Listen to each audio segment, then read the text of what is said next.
नमस्कार दोस्तों, आप सभी का एक बार फिर से स्वागत है मेरे चैनल मनी नेस्ट में।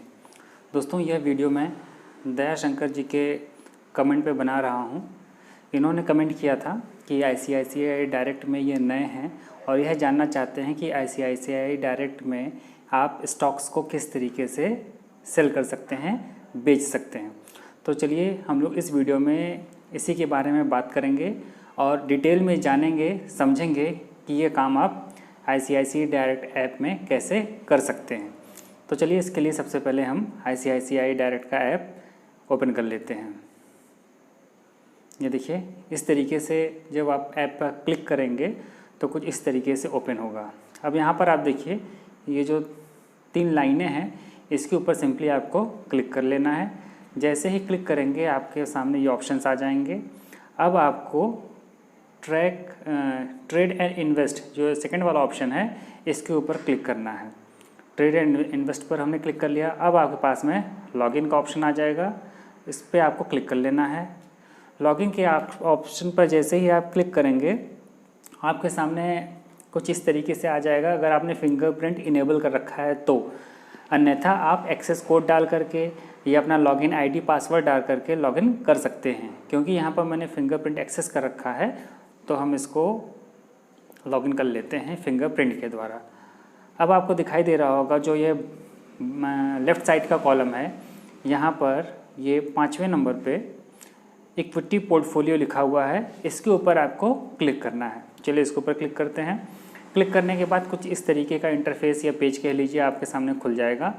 तो आप देख रहे होंगे जो सबसे पहला मेरा यहाँ पर शेयर है, ये चेन्नई पेट्रो का शेयर है और इसमें बाई सेल और अलर्ट का ऑप्शन आपको ये दिख रहा है।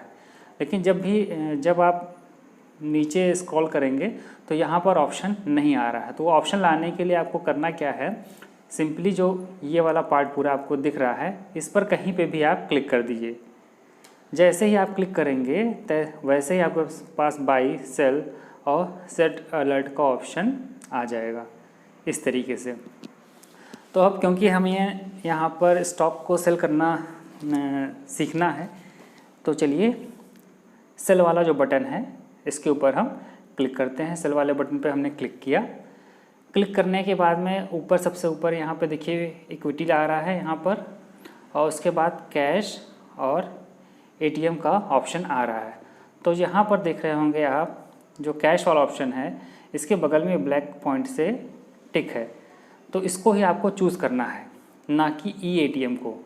E-ATM को चूज़ नहीं करना है। देखिए जैसे मैंने अभी किया है तो वो निशान चेंज हो गया है।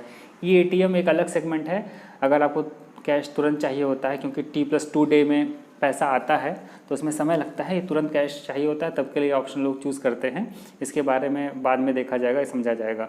तो यहाँ क्योंकि कैश के बारे में बात कर रहे हैं तो हमने कैश के ऑप्शन को चूज़ कर रखा है। अगला ऑप्शन क्या देखते हैं, अगला ऑप्शन हम देखते हैं NSE का और BSE का। इसमें से आपको कोई भी एक्सचेंज चुन लेना है। मान लीजिए मैंने NSE का एक्सचेंज चुन लिया है। आपने जो भी स्टॉक्स खरीदे हो, चाहे NSE में से खरीदे हो चाहे BSE से खरीदे हो, कोई फ़र्क नहीं पड़ता। आप चाहे NSE में बेचिए चाहे BSE में बेचिए, इसमें कोई दिक्कत की बात नहीं है। आगे देखते हैं अगला ऑप्शन क्या है। अगला ऑप्शन यहाँ स्टॉक का नेम रहेगा आपका, जो भी स्टॉक आपने सेल करना है। उसके बाद में यहाँ पर ये चार्ट का ऑप्शन है, इसको मैं आपको ओपन करके दिखा देता हूँ। इस चार्ट को, ये वाला जो है इसको ओपन करता हूँ। उस पर जैसे ही क्लिक करेंगे आपके सामने इस तरीके से चार्ट ओपन हो जाएगा। यहाँ पे 1 डे, 1 मंथ, 3 मंथ, इस तरीके से आपके सामने आगे ऑप्शंस आ रहे हैं। इसके नीचे आपको दिख रहा होगा एडवांस चार्ट का ऑप्शन, इसके ऊपर क्लिक करते हैं। एडवांस चार्ट पर क्लिक करने पे कुछ इस तरीके से जो एडवांस फीचर्स के साथ में इनका खुल जाता है। यहाँ पे तमाम आपको ऑप्शंस मिल जाते हैं, तमाम चीज़ें आप लगा सकते हैं यहाँ पर। चलिए इसके बारे में बात नहीं करते हैं। फिर हम लोग बैक जाते हैं। बैक जाने के लिए इस बटन का इस्तेमाल करिएगा। मैंने यहाँ पे नीले कलर से गोला बनाया है। तो अब हम यहाँ पर बैक कर लेते हैं। बैक करने के बाद में चार्ट के बगल में आपके पास 2 चीज़ें दिख रही हैं। पहला ये दिख रहा है NSE और दूसरा दिख रहा है ये BSE। तो अभी तो क्योंकि स्टॉक मार्केट बंद है तो यहाँ पर प्राइस लगभग अलग अलग इस समय दिखा रहा है। तो जब आपका मार्केट ओपन रहेगा तब भी यहाँ पे NSE और BSE का प्राइस में 10 पैसा 15 पैसा ये अलग अलग रहता है। और आप चाहते हैं कि वो प्राइस रिफ़्रेश होते रहें, ये ऑटोमेटिक रिफ़्रेश नहीं होते हैं, उस प्राइस को रिफ्रेश होने के लिए आपको ये जो ग्रीन का गोला बना हुआ है इसके ऊपर आपको क्लिक करना है। जितनी बार आप क्लिक करेंगे रिफ़्रेश होकर के NSE और BSE का जो प्राइस चलता रहेगा वो आपके सामने आ जाएगा। उसके बाद में जो यहाँ पे बिड ऑफ़र दे रखा है इसको देख लेते हैं। बिड ऑफ़र पे जैसे ही आपको क्लिक करेंगे यहाँ पर आपके सामने कुछ इस तरीके का पेज खुल जाएगा और यहाँ पे bid quantity, bid price, offer quantity, offer price, total bid quantity, total offer price, ये सारी चीज़ें आ जाएंगी। ये आप NSE का यहाँ देख रहे होंगे।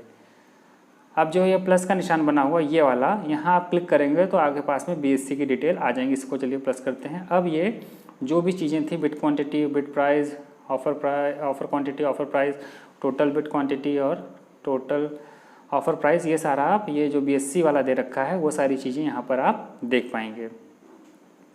अगली चीज़ है यहाँ क्वांटिटी।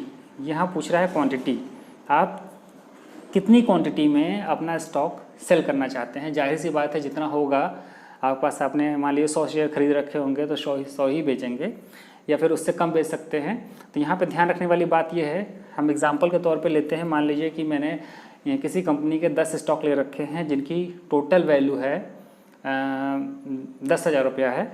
तो यहाँ पर अगर मान लीजिए कि आप 1,000 रुपये या 100 रुपये का कोई स्टॉक हो इसको सेल करते हैं, तब यहाँ पर आपको ब्रोकरेज काफ़ी हाई देना पड़ेगा।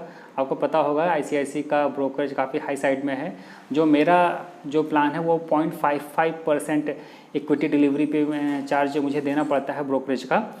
तो साथ में इसमें ये नियम ये लागू होता है कि मुझे एग्जैक्ट अमाउंट नहीं याद है, लेकिन 6,400 से कम कितना पैसा है मुझे याद नहीं आ रहा है इस समय। तो उतने तक आपको मिनिमम ब्रोकरेज 35 रुपया प्लस टैक्सेस देने पड़ेंगे। जैसे कि आप 100 रुपये बेचते हैं या 6,345 कुछ ऐसा अमाउंट है, यहाँ तक जो भी आप बेचेंगे मिनिमम 35 रुपये आपको ब्रोकरेज प्लस टैक्सेस देने पड़ेंगे। टैक्सेस में आपका SGST, CSGST, STT, transaction charges, ये सारे टैक्सेस तमाम तरीके के लगते हैं।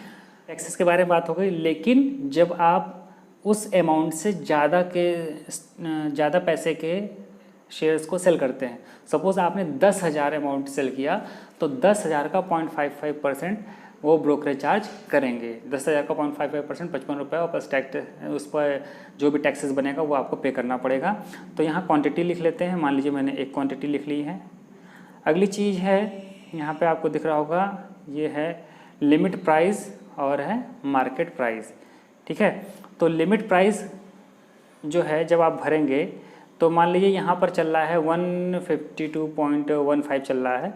मैं चाहता हूँ कि मेरा स्टॉक और जब हाई रेट हो तब स्टॉक सेल हो, तो यहाँ पर मान लीजिए प्राइस में 155 रुपये डाल दूँगा अगर आप ज़्यादा कीमत पे बेचना चाहते हैं। लेकिन अगर आप चाहते हैं कि आप मार्केट रेट पर बेचें, जो भी प्राइस चल रहा होगा, जैसे इस समय यहाँ जो शो कर रहा होगा, जब आप मार्केट में ऑर्डर डालेंगे तब तक प्राइस चेंज हो चुका होता है।